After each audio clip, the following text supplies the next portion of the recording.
সম্মেলনের সম্মানিত সভাপতি এবং সাংবাদিক বিন্দু ভাই এবং কারা নির্যাতিত পরিবারের স্ত্রী, সন্তান, পিতা, মাতা এবং স্বজনরা সবাইকে জানাই আমি শুভেচ্ছা এবং সালাম। আসসালামু আলাইকুম ওয়া রাহমাতুল্লাহ। প্রিয় উপস্থিতি, আজকে আমরা এখানে এই সংবাদ সম্মেলন করার কারণ বিডিআরে যে সমস্ত আমাদের বন্দী ভাইয়েরা এখনো কারাগারে নির্যাতিত অবস্থায় আছেন তাদের পক্ষ থেকে এই সংবাদ সম্মেলনের আয়োজন করা হয়েছে। প্রিয় উপস্থিতি, আপনারা সকলে অবশ্য অবগত আছেন 2009 সালে 25-26 ফেব্রুয়ারি তৎকালীন বিডিআর পিলখানায় তৎকালীন সরকারের ইন্ধনে একটি পরিকল্পিত হত্যাকাণ্ড ঘটানো হয়। যে হত্যাকাণ্ডে 18,519 জন সদস্যকে চাকরিচ্যুত করেন জেল জুলুমের অত্যাচারের মাধ্যম দিয়ে। এতেও তারা ক্ষান্ত হননি। এরপরে তারা বিভিন্ন মেয়াদে আমাদের ভাইদেরকে সাজা প্রদান করেন। সর্বোচ্চ সাজা ফাঁসি থেকে শুরু করে যাবজ্জীবন এবং বিভিন্ন মেয়াদে সাজা, যাদের এখনো পর্যন্ত সাজা শেষ হওয়ার পরেও কারাগার থেকে বাইর হওয়ার কোনো সুযোগ দেন নাই তাদেরকে।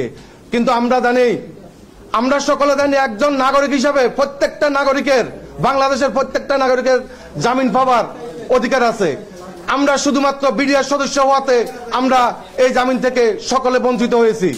প্রিয় উপস্থিতি, আমাদের যে সকল কারাবন্দী ভাইয়েরা কারাগারে জীবনযাপন করছেন, যদি তাদের পারিবারিক ব্যাপারটা যদি আপনারা খোঁজ খবর নিয়ে দেখেন বুঝতে পারবেন তারা কত মানবতার জীবনযাপন করছে। একদিকে তাদের পরিবার ধ্বংস করতে হয়েছে, একদিকে তাদের জীবন ধ্বংস, একদিকে তাদের সন্তানের ভবিষ্যৎ ধ্বংস। এতগুলো মানবতার জীবন নিয়ে আমাদের বিডিআর পরিবারের জীবনযাপন করে যাচ্ছেন। প্রিয় উপস্থিতি, আজকে আপনাদের সকলের মাধ্যমে আমরা সরকারকে জানাবো এবং বাংলাদেশ সরকারের সকল উপদেষ্টা মহোদয়ের কাছ থেকে আমরা দাবি জানাচ্ছি, আমরাও চাই প্রকৃত খুনিদের সাজার আয়ত্তে রেখে তাদের বিচার হোক।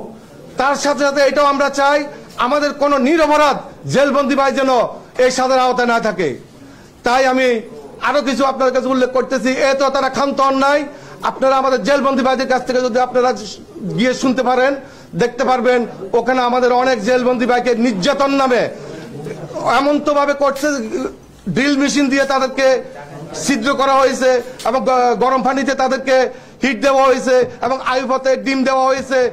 এই কঠিন নির্যাতনগুলো স্বীকার করেও আমাদের বিডিআর সদস্যরা এখনো বেঁচে আছে এবং ভবিষ্যতেও তারা বাঁচার স্বপ্ন দেখেন। কিন্তু এই স্বপ্নগুলো আপনারা জাতির বিবেক, আপনারা আমাদের কাছে যে সমস্ত সাংবাদিক ভাইয়েরা উপস্থিত আছেন, আপনারা জাতির বিবেক, আপনাদের মাধ্যমে আমরা আমাদের এই খবরগুলো পৌঁছাতে চাই বর্তমান বাংলাদেশ সরকারের কাছে। আপনাদের এই খবরের মাধ্যমে যেন আমাদের কারা নির্যাতিত ভাইরা যেন সকল প্রকার মামলা থেকে অব্যাহতি পেয়ে যেন পুনরায় আমাদের মাঝে ফিরে আসতে পারেন এবং তার সাথে সাথে তাদেরকে জামিনের মাধ্যমে মামলা থেকে অব্যাহতি দিয়ে পুনরায় যেন তাদের সম্মান ফিরিয়ে দিয়ে তাদেরকে চাকরিতে পুনর্বহাল করা হয়। প্রিয় উপস্থিতি, এই ঘটনার সাথে তারা শুধু পিলখানাতে শান্ত হন নাই, পিলখানার ভিতরে এবং বাইরের বাংলাদেশের প্রতিটি স্থাপনায় তারা সর্বমোট 18,519 জন সদস্যকে ক্ষতিগ্রস্ত করেছেন।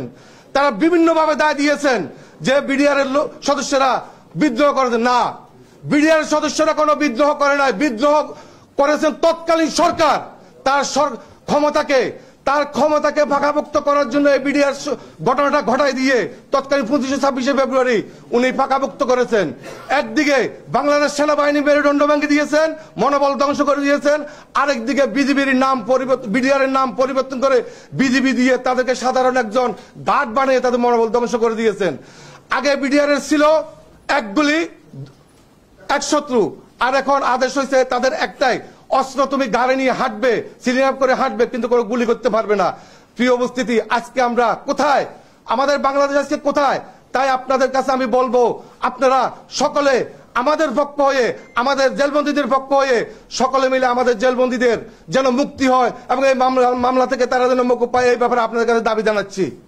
প্রিয় উপস্থিতি, যদি আমাদের এক একজন জেলবন্দী পরিবারের আত্মনাথের কথাগুলো আপনারা শুনতে পারেন তাহলে বুঝতে পারবেন উনারা কতটুকু সুখে আছেন, উনাদের পরিবার কতটুকু শান্তিতে আছে, একমাত্র উনারা অনুভব করতে পারবে। কিন্তু এই যে বিভিন্ন রুমে থেকে আমাদের এই ক্ষতিগ্রস্ত বিডিআর সদস্যদের বা আমাদের জেলবন্দী পরিবারদের দুঃখটা আপনারা বুঝতে পারবেন না বা উনারা কেউ বুঝতে পারবে না। ছাত্র জনতার সরকার যখন বাংলাদেশে এসেছে তখন আমরা ক্ষতিগ্রস্ত বিডিআর এবং জেলবন্দী পরিবার বিডিআর বাঁচার জন্য একটু আশা নিয়েছিলাম।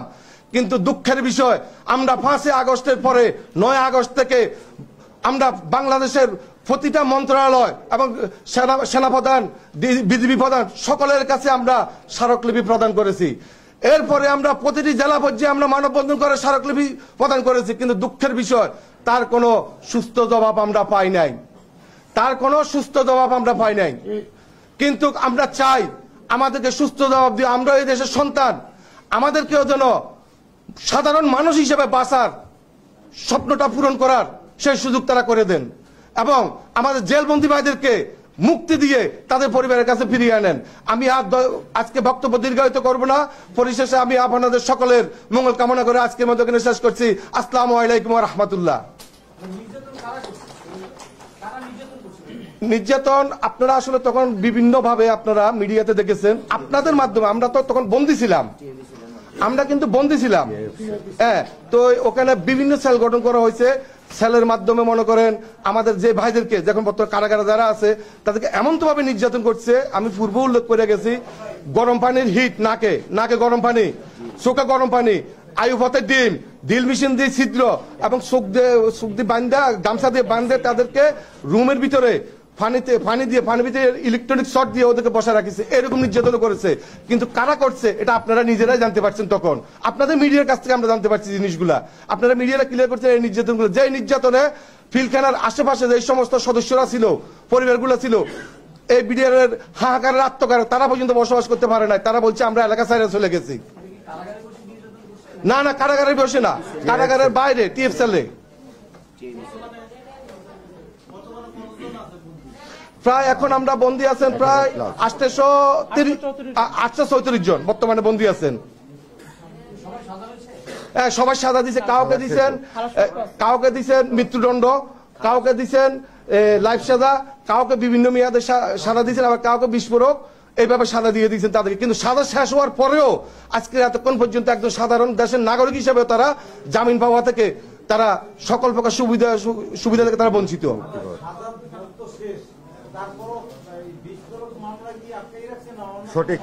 সঠিক বিস্ফোরক মামলা শেষের পরেও এখনো আমাদের যেমন 2 বছর সাজা হয়েছে তার, আজকে 16 বছর কারাগারে, 2 বছর সাজা, তার সাজা শেষ করে আরো 14 বছর সে কারাগারের ভিতরে অবস্থান করতেছে। এটার আসল রহস্যটা কোথায় আপনাদের মাধ্যমে এটা বার করতে চাচ্ছি। কারাভোগ করতেছে। আমরা চাচ্ছি আজকে এই সংবাদ সম্মেলনের মাধ্যমে আপনাদের মাধ্যমে আমরা চাচ্ছি আমাদের যে সকল জেলবন্দী ভাইরা আছেন, জেলবন্দী ভাইদেরকে এই মামলা থেকে অব্যাহতি দিয়ে অথবা জামিন দিয়ে অতি দ্রুত তদন্ত কমিশন গঠনের মাধ্যমে বিচার করা হোক। যদি আমাদের ভাইরা দোষী হয়ে থাকে অবশ্যই তারা এই বিচার মাইনে নেবে, তবে তাদেরকে জামিন দিয়ে জেলের বাইরে আসার সুযোগ করে দিতে হবে পরিবারের কাছে। এবং আমরা চাই না যে এরকম কোন নির্দোষ ব্যক্তি যেন এই মামলায় কোনো প্রকার যেন সাজাপ্রাপ্ত হয়। আবার তেমনি এইটাও চাই না যারা প্রকৃতম দোষী অবশ্যই ফিলখানার ভিতরে বাইরে যারা সকলে দোষী আছেন এই মামলার আওতা যেন আসে এবং উপযুক্ত সাজা হয়, এটা আমরা চাচ্ছি। আসলে বিডিআর বিদ্রোহ তো ঘটে নাই, আপনারা বিডিআর বিদ্রোহ বলবেন না, এটা হচ্ছে একটা তৎকালীন সরকারের পরিকল্পিত হত্যাকাণ্ড। বিদ্রোহ বলতে ফিলখানা কিছু ঘটে নাই। নির্যাতনটা যখন আমাদেরকে ফিলখানা হত্যাকাণ্ডের পরে যখন ফিলখানা স্বাভাবিক হওয়ার পরে যখন অফিসাররা সবাই হাজির হয়েছেন, হাজির হওয়ার পরে এখানে নিজেদের ইচ্ছায় তৎকালীন সরকার একটা কাজ করছে কি আমাদের প্রত্যেককে গ্রেপ্তার করছিল কিন্তু একটা সিভিল আইনে ফৌজদারি মামলা, কিন্তু ওই মামলাটা বাদ দিয়ে উনারা নিজস্বভাবে উনারা একটা আইন গঠন করে নিয়েছেন।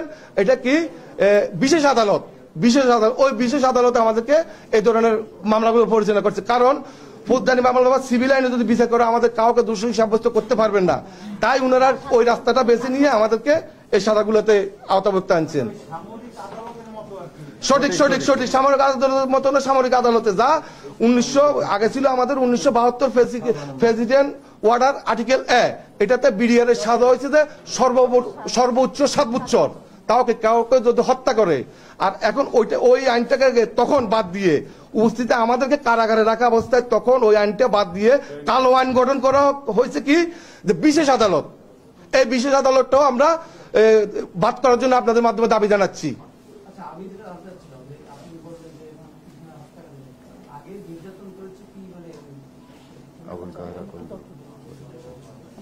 আমাদেরকে নির্যাতন করছে আমাদের যে পিলখানা হত্যাকাণ্ডটা হয়েছে তারপরে রিমান্ডের নামে এগুলা রিমান্ড তো বহির্ভূত। হ্যাঁ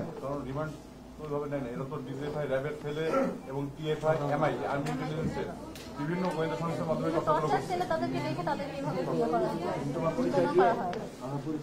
আসসালামু আলাইকুম, আমি অ্যাডভোকেট আব্দুল আজিজ, পিলখানা হত্যাকাণ্ডের ন্যায় বিচার প্রতিষ্ঠানের আহ্বায়ক।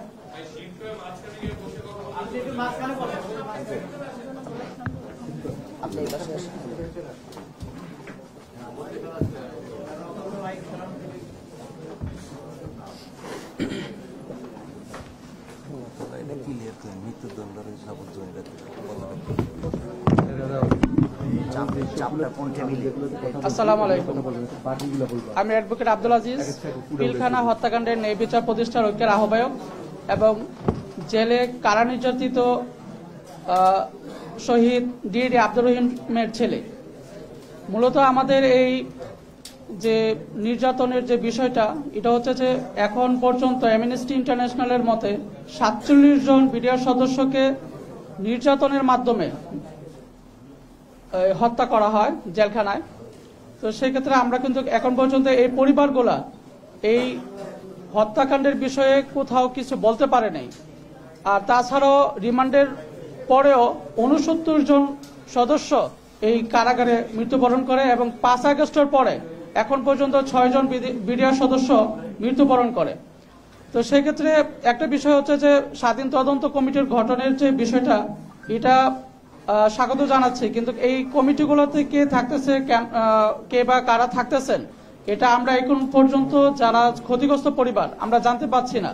সেক্ষেত্রে আমাদের দাবি হচ্ছে যে আমাদের শহীদ পরিবার থেকে একজন প্রতিনিধি এবং আমাদের ক্ষতিগ্রস্ত পরিবার থেকে একজন প্রতিনিধি যেন এই স্বাধীন তদন্ত কমিটিতে থাকতে পারে এবং আমাদের বিষয়গুলো যেন আমরা জানতে পারি। আর গত 5 আগস্টের পর এখন পর্যন্ত বিডিআর সদস্যরা কোনো ধরনের জামিন শুনানি করতে পারেনি। কোন ক্ষেত্রে প্রথমবার বলা হচ্ছে যে পিপি নিয়োগ হয় নাই, দ্বিতীয়বার বলা হচ্ছে যে আদালতের স্থান সংকলন ঠিক হয় নাই, তৃতীয়ত বলছে যে পিপি নিয়োগ হয়েছে, পিপিরা সময় চেয়েছেন, চতুর্থবার আদালতের যে বিচারক অসুস্থ হয়ে গেছেন। তা আমার কথা হচ্ছে যে একটা আদালতের বিচারক অসুস্থ হইতে পারেন, সেক্ষেত্রে 375টা যে অ্যাপ্লিকেশন আছে, আমরা 16 বছরে এখন পর্যন্ত কেন এর জবাব বা এর কোনো সুষ্ঠু সমাধান পাইনি। এখন আমাদের মিডিয়া এবং সকলের কাছে একটা দাবি, এই সরকার যেহেতু আমাদের সরকার, এই সরকার যেহেতু জনগণের সরকার, আমরা বিপ্লব করে যেহেতু এই সরকার এনেছি, এই সরকারের কাছে আমাদের একটি বলা যে এই পিলখানা হত্যাকাণ্ডের বিষয়টা কোন জায়গায় বাধা আছে, বাধাটা বলুন, আমরা ওই বাধার বিরুদ্ধে লড়াই করব। কারণ আমরা গত 16 বছরে এই বাধা অতিক্রম করার জন্যই রাস্তায় ছিলাম। কারণ 5 আগস্টের পর্যন্ত আমরা মৃত ছিলাম।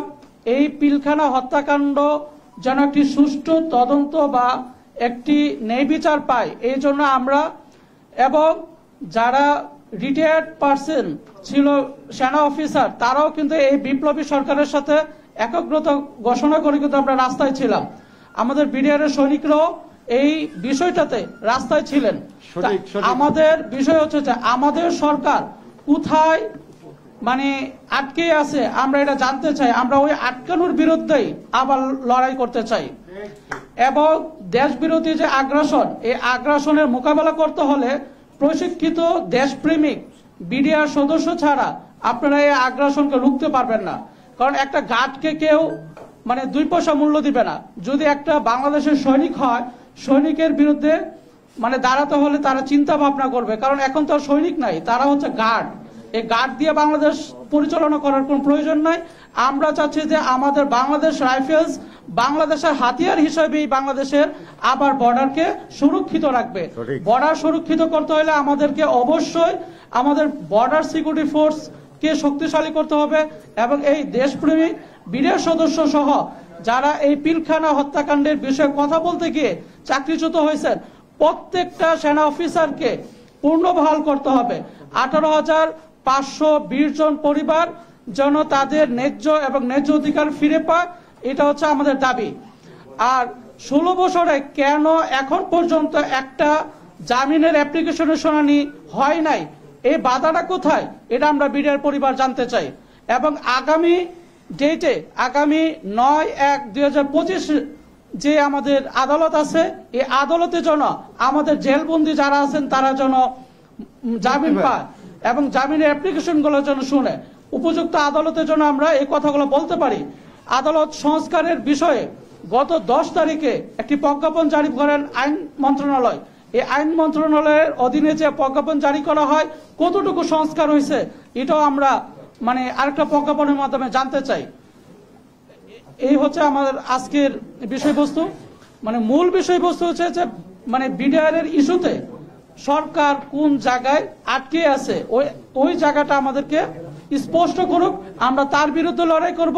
আমরা যেমনভাবে এই ফ্যাসিস্টের বিরুদ্ধে হাত দিব, আমরা এই ফ্যাসিস্টের বিরুদ্ধে যেহেতু দাঁড়াইতে পারছি, এই ঠুঙ্কু, এই ছোটখাটো বাধা আমরা অতিক্রম করে এই সরকারকে ব্যর্থ সরকারের জন্য পরিণত না হয়, সেক্ষেত্রে যেই ধরনের ব্যবস্থা গ্রহণ করতে হয় আমরা রাজপথে থেকে, আদালতে থেকে, যেই জায়গা থেকে আমাদেরকে এই সরকারকে পরিচালিত করতে হয় আমরা ওইভাবে সরকারের সাথে লিয়াজু করে চলবো, সহযোগিতা করব। যে আমরা 100% আমরা যে 9টি দাবি দিয়েছিলাম স্বরাষ্ট্র মন্ত্রণালয় এবং আইন মন্ত্রণালয়কে, ওইখানে 9 দফার 7 নম্বর দফা হচ্ছে যে আমাদের পুনরায় এই বিডিআরকে পুনর্গঠন করতে হবে, বিডিআর নামে তাকে প্রতিস্থাপন করতে হবে। কার কোন কোশ্চেন? এখন কত? আমি হচ্ছে পিলখানা হত্যাকাণ্ডের ন্যায় বিচার প্রতিষ্ঠার ঐক্যের আহ্বায়ক অ্যাডভোকেট আব্দুল আজিজ। জি, ওনারা পরিচয় দিয়ে কথা বলবেন। Thank you.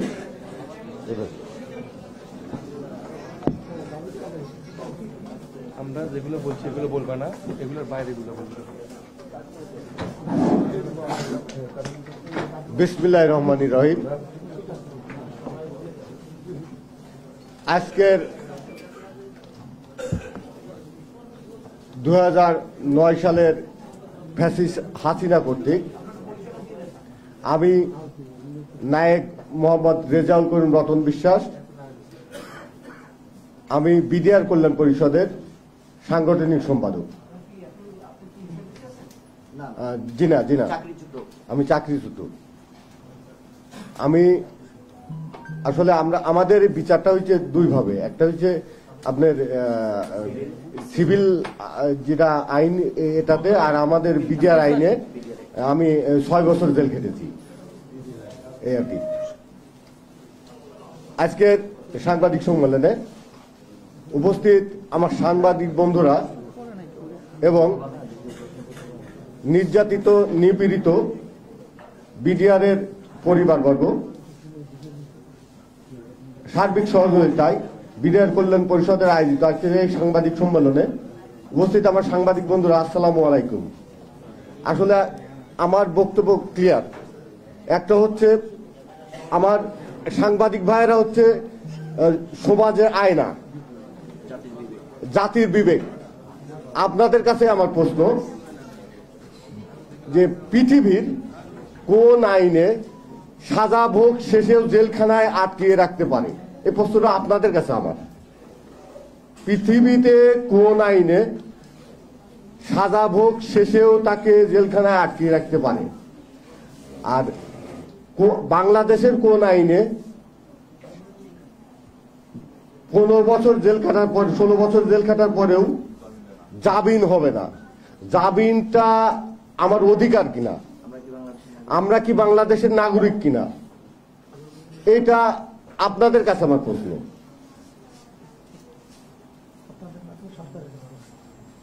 আমরা এই জামিনের জন্য ফ্যাসিস্ট হাসিনার পতনের পরে আমরা 4 বার জামিন আবেদন করেছি। আদালত বিভিন্নভাবে বিভিন্ন কিছু বোঝায় জামিন নাকচ করে দিয়েছেন, নামঞ্জুর।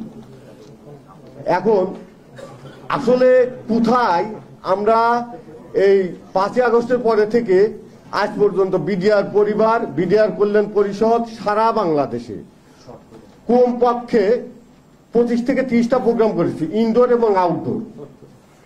কিন্তু আমরা কি কারণের জন্য ওই সরকারের কাছে পৌঁছাইতে পারতেছি না, আমাদের মেসেজটা সরকারের কাছে যাচ্ছে না, কেন যাচ্ছে না এটা আপনারা একটু আমাদের একটু জানি, সরকারকে, আমাদের বর্তমান সরকার থেকে একটু জেনে জেনে আমার দেশবাসীর কাছে বলবেন। আমার একটা বিশ্বাস, আমরা সারা বাংলাদেশে যেগুলো প্রোগ্রাম করেছি, ঢাকাতে প্রোগ্রাম করেছি, অনেক প্রোগ্রাম করেছি, অনেক ইনডোর আউটডোর। এখন ঘটনা হচ্ছে যে আমরা আমরা যেখানে যাই, চার দোকানে যাই, বাসে যাই, ট্রেনে যাই, যেখানে যাই, সবাই আমাদেরকে বলে আপনারা চাকরি ফেরত পাবেন অথবা সবাই মুক্তি পাবে। কিন্তু গভর্নমেন্ট থেকে আজ পর্যন্ত বিভিন্ন টকশোতে আমাদের নিয়ে আলোচনা হয়, বিভিন্ন টকশোতে আলোচনা হয় এবং আমাদের পক্ষে আলোচনা হয়, ম্যাক্সিমাম আমাদের পক্ষে আলোচনা হয়। কিন্তু কোথায় আমরা যে আটকে আছি এটাই আমরা জানতে পারতেছি না, যে আমরা কোথায় আটকে আছি এই জিনিসটা আমরা জানতে পারতেছি না। এখন সরকারের কাছে আমরা পৌঁছাতে পারছি না, আমরা বিভিন্নভাবে চেষ্টা করছি কিন্তু সরকারের কাছে পৌঁছাতে পারতেছি না। আসলে আজকের এই সাংবাদিক সম্মেলনের আয়োজনের মূল উদ্দেশ্য হচ্ছে আসলে আমাদের অপরাধটা কোথায়। আমরা ইতিপূর্বে বিভিন্ন সংগঠনের বিভিন্ন ভাবে দেখছি যে এই সচিবালয় ঘিরাও, অমুক তমুক, রাস্তাঘাট, রিক্সা শ্রমিক, এই বিভিন্ন আন্দোলন দেখছি। তাদের বিভিন্ন আন্দোলনের বিভিন্ন দাবি দেওয়া মানিয়েও নিয়েছে গভর্নমেন্ট, কিন্তু আমরা সুশৃঙ্খল, আমরা যেহেতু একটা সুশৃঙ্খল বাহিনী, আমরা সুশৃঙ্খল ভাবে এবং খুবই আন্তরিকতার সাথে, যেহেতু এই গভর্নমেন্টটা আমাদের সরকার, জনগণের সরকার, জনতার সরকার, ছাত্র জনতার সরকার, আমরাও এই আন্দোলনে অংশগ্রহণ করেছিলাম। এই ফ্যাসিস্ট হাসিনাকে হটানোর জন্য আমরা অংশগ্রহণ করেছিলাম, কিন্তু অনেক আশা নিয়ে। কিন্তু আমরা কোথায় যেন আটকে আছি, আমরা উশৃঙ্খলতা দেখাতে পারতেছি না। আমরা একটা সুশৃঙ্খল বাহিনীর লোক, এই জন্য উশৃঙ্খল দেখাতে পারি না, রাস্তাঘাটে উশৃঙ্খল করতে পারি না। এই জন্য কি আমাদের, এটাই কি আমাদের অপরাধ? এইটাই কি আমাদের অপরাধ কিনা আমার জানতে ইচ্ছে করে, আমার খুবই জানতে ইচ্ছে করে গভর্নমেন্টের কাছে। আমরা যে সুশৃঙ্খল আন্দোলন করছি, শান্তিপূর্ণ আন্দোলন করছি, এই জন্যই কি আমরা সরকারের মানে নক্ষধর্ম অথবা কাছে আমাদের মেসেজটা পৌঁছাইতে পারতেছি কিনা, এইটাই আর কি। এই বলে আমার বক্তব্য শেষ করছি।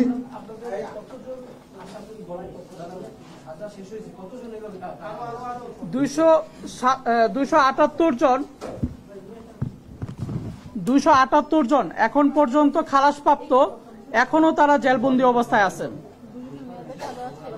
জি, খালাসপ্রাপ্ত মানে বিস্ফোরক, মানে শুধুমাত্র বিস্ফোরক দ্রব্যের নামে একটা যে মামলা, ওই মামলায় তাদেরকে আটকানো আছে। তারা যে মূল মামলা, ওই মামলায় তারা খালাসপ্রাপ্ত, তারা হচ্ছে 278 জন।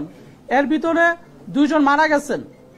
আর আমার আজকে সবার সাথে আরেকটু জিনিস অ্যাড করতেছি, একটা হলো যেহেতু যে গত 27 নভেম্বর 2024 দৈনিক প্রথম আলো, বান্দরবন প্রতিনিধি, বিস্ফোরক দ্রব্য ও বিশেষ আইনে যে মামলা, এ মামলা জামিন হয়েছে আওয়ামী লীগের ফ্যাসিস্টদের। দ্বিতীয় হচ্ছে যে 9/10/2024 তারিখে আমাদের সাবেক পরিকল্পনা মন্ত্রী এবং আমাদের যে সাবির হোসেন চৌধুরী বন পরিবেশ মন্ত্রী, জলবায়ু মন্ত্রী, তার জামিন হইল। অথচ একই ধরনের মামলা, একই মামলায় বিডিআর সদস্যদের কেন এখন পর্যন্ত জামিন হয় না? কারণ এখানে উল্লেখ আছে 5 আগস্টের পরে যেই সকল ফ্যাসিস্টরা জামিন পাইছে, কিন্তু আমাদের বিডিআর সদস্যরা জামিনের শুনানি করতে পারে না। এই বাধাটা কোথায়? কেন আমাদের বিচারক অসুস্থ হয়ে যান? এই বিষয়গুলো আমাদেরকে পরিষ্কার করা উচিত। 5 আগস্টের পরে যদি ফ্যাসিস্টরা জামিন পায়, দেশপ্রেমিক বিডিআর সদস্যরা যারা ষড়যন্ত্রের শিকার, তারা কেন জামিন পাচ্ছে না? তারা কেন মুক্ত হচ্ছে না? রাজনৈতিক ব্যক্তিরা যদি এখান থেকে মুক্তি পায়, রাজনৈতিক প্রতিহিংসার শিকার যারা দেশকে বিক্রি করে দেয়, তারা যদি জামিন পায়, যারা দেশকে রক্ষা করার জন্য মা ও মাতৃকে ভালোবেসে যারা এই সৈনিকে আসছেন, তাদের কেন জামিন হয় না? এটা হচ্ছে যে জাতির সবার কাছে আমার একটা মানে প্রশ্ন। এই জাতির কাছে প্রশ্ন হচ্ছে যে ফ্যাসিস্টের টাকা আছে তাই বলে জামিন হয়, ফ্যাসিস্টদের ক্ষমতা ছিল তাই বলে জামিন হয়? তাহলে আইন যদি সবার জন্য সমান হয়, মানবাধিকার যদি সবার জন্য হয়, তাহলে আমার বিডিআর সদস্যরা কেন এখনো জেলখানায়? এখনো জামিন পাবে না। এই বৈষম্যর বিরুদ্ধে যে আমরা লড়াই করলাম, এখনো এই বৈষম্য কেন আমাদের জন্য? এই বৈষম্যটা আমরা ভাঙতে চাই, ন্যায্যতা এবং ন্যায় বিচারের বাংলাদেশ দেখতে চাই, এবং প্রতিটা রাজনৈতিক দলের প্রধানদের মুখে আমরা বলি শুনি যে এটা নাকি ইনসাফের বাংলাদেশ চায়। ইনসাফের বাংলাদেশ হইলে যদি এই স্বৈরাচাররা যদি জামিন পায়, আমার বিডিআর সদস্যরা কেন জামিন পাবে না? আমি এই প্রত্যেকটা দল, এই বাংলাদেশের প্রত্যেকটা উপদেষ্টাকে একটা মেসেজ দিতে চাই যে যদি স্বৈরাচাররা যদি জামিন পায়, স্বৈরাচাররা যদি সব ধরনের সুযোগ সুবিধা পায়, তাহলে দেশপ্রেমিক বিডিআর সদস্যরা এখনো কেন কারাগারে আছে?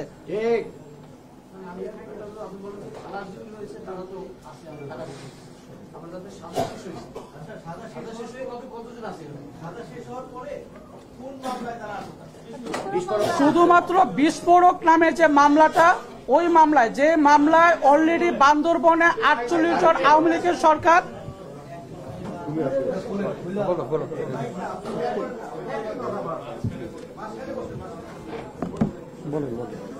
মানে খুনি হাসিনার যে মানে স্বৈরাচাররা ছিল, 27শে নভেম্বর তারা কি হচ্ছে এই বিস্ফোরক দ্রব্যের মামলায় জামিন পাইছে 48 জন। কিন্তু এই একই বিষয়ে, একই মামলা, বিস্ফোরক মামলায় বিডিআর সদস্যরা এখন পর্যন্ত জামিন পায় নাই।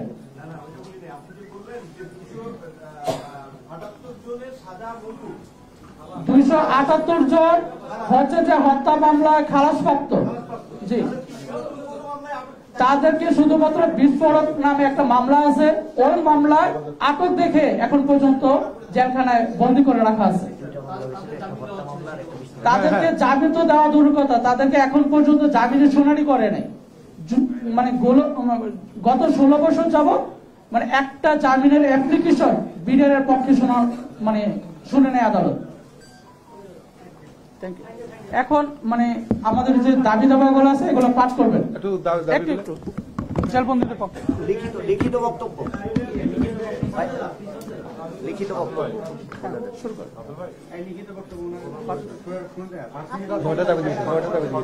শেষ করে দিব 5-10 মিনিট। আসসালামু আলাইকুম। একটু দাবিগুলো নেন আপনার 2 মিনিট। হ্যালো, আসসালামু আলাইকুম।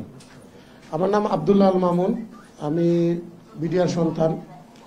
এখন এতক্ষণ যাবৎ আঙ্কেলরা, আমাদের ভাইয়ারা অনেকেই অনেক কথা বলল, তো আমি এখানে একটু শুধু অ্যাড করতে চাই। বিডিআর যে বাহিনীটা, এটা হচ্ছে একটা আধা সামরিক বাহিনী।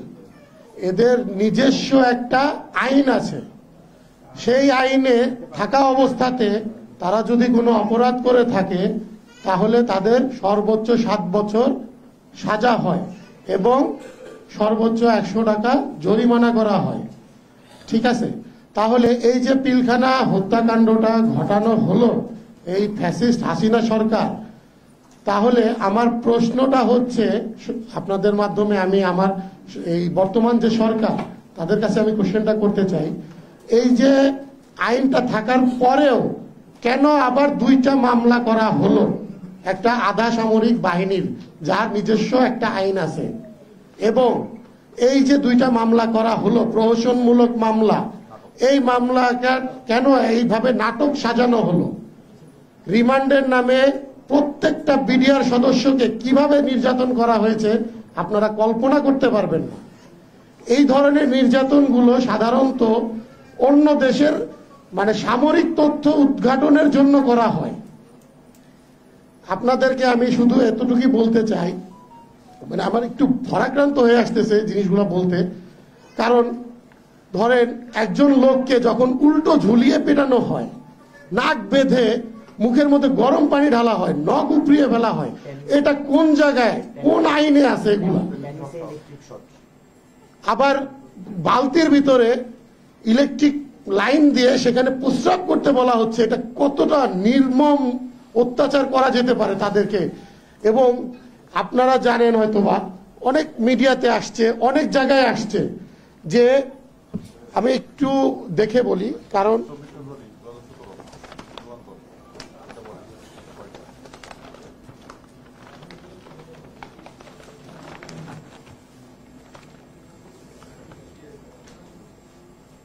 একটা ভার্চুয়াল প্রোগ্রামে অবসরপ্রাপ্ত সেনা কর্মকর্তা রেজাউল করিম, যিনি তৎকালীন সময় র‍্যাব 2 এর কর্মরত ছিলেন, সে তার জানা মতে 47 জন বিডিআরকে নির্যাতনের মাধ্যমে মিথ্যা সাক্ষী বানানো হয়েছে তাদেরকে, এবং যারা এই মিথ্যা সাক্ষ্যগুলা দিতে রাজি হয় নাই তাদেরকে মেরে ফেলা হয়েছে এবং আসামি করে তাদেরকে মৃত্যুদণ্ড, যাবজ্জীবন এবং বিভিন্ন মেয়াদে সাজা দেওয়া হয়েছে, যেগুলো এই বলবৎ আইনে এগুলো পসিবল না কখনো। আপনারা জানেন, যেহেতু ওই সময় কোনো মানে বিডিআর এর আইন থাকা অবস্থাতে সিভিলিয়ান কোনো মামলা হয় না একটা সৈনিকের বিরুদ্ধে, সেটার বাইরে গিয়েও 2টা মামলা করা হয়েছে এবং তাদেরকে সিভিলিয়ান না করে তাদের বিরুদ্ধে ফৌজদারি মামলা যত চার্জশিট দায়ের করে, এখানে আমি আরেকটু অ্যাড করি, যখন এই মামলাগুলো যে সাজানো, সেটা কেন আমি সাজানো বলতেছি, আপনি ধরেন অবসরপ্রাপ্ত একজন ব্যক্তি, তাকে পুনরায় চাকরিতে বহাল করে, ওনার নাম হচ্ছে কাহারা কন্দ, এই যে অপকর্মগুলো সব উনি করেছেন, ঠিক আছে, মানে মূল হোতাটা হচ্ছে উনি। আওয়ামী লীগ ফ্যাসিস্ট সরকারকে এই বিডিআর হত্যা মামলা থেকে দূরে রাখার জন্য পুরোটা একটা নাটক সাজানো হয়েছে। এই যে তদন্তটা হয়েছে, তদন্তটা বা যে রিপোর্টটা জমা দেওয়া হয়েছে, পুরোটাই মিথ্যা এবং বানোয়াট। তো এই যে বিষয়গুলো আপনাদেরকে শুধু একটাই কারণ আমাদেরকে ডাকা, যে আমাদের কথাগুলো আপনাদের মাধ্যমে যেন আমরা সরকারের পর্যন্ত পৌঁছাতে পারি। এই বিষয়ে এই সংবাদ সম্মেলনে আমাদের 8টা দাবি নিয়ে আসছি আমরা আপনাদের সামনে। এই দাবিগুলো এখন আমি বলতেছি আপনাদেরকে, আপনারা দয়া করে আপনাদের তরফ থেকে যাতে আমাদের সরকার পর্যন্ত আমাদের মেসেজটা পৌঁছায়, সেই মানে কার্যক্রমটুকু আপনারা আমাদের হয়ে করে দিবেন। এছাড়া আর আমাদের বলার কিছু নাই।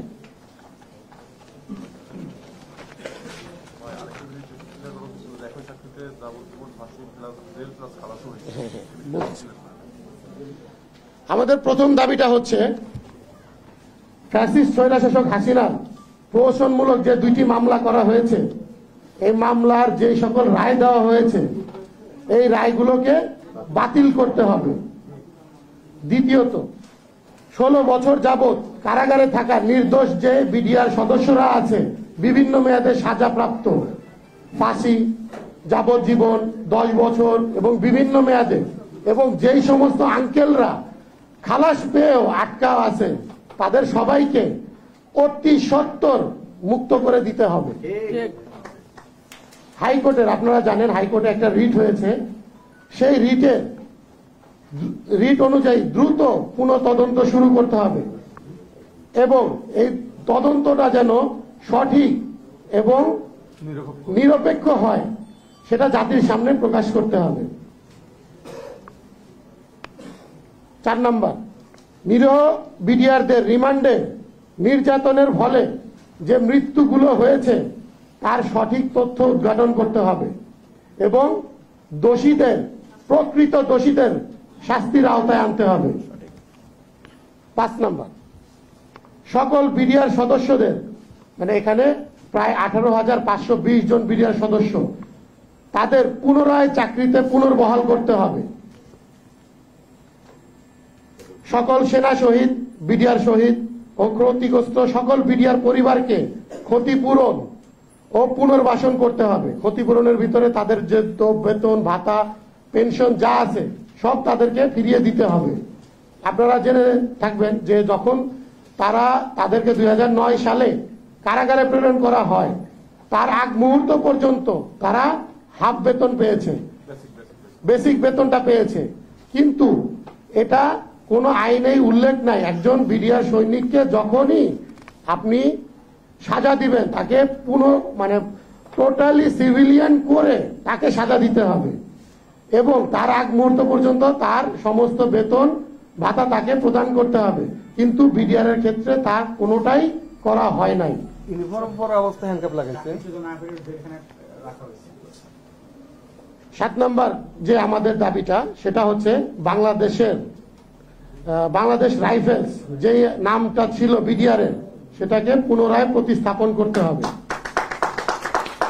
8 নম্বর দাবিটা হচ্ছে 25-26 ফেব্রুয়ারি এটাকে সেনা শহীদ দিবস হিসাবে ঘোষণা করতে হবে।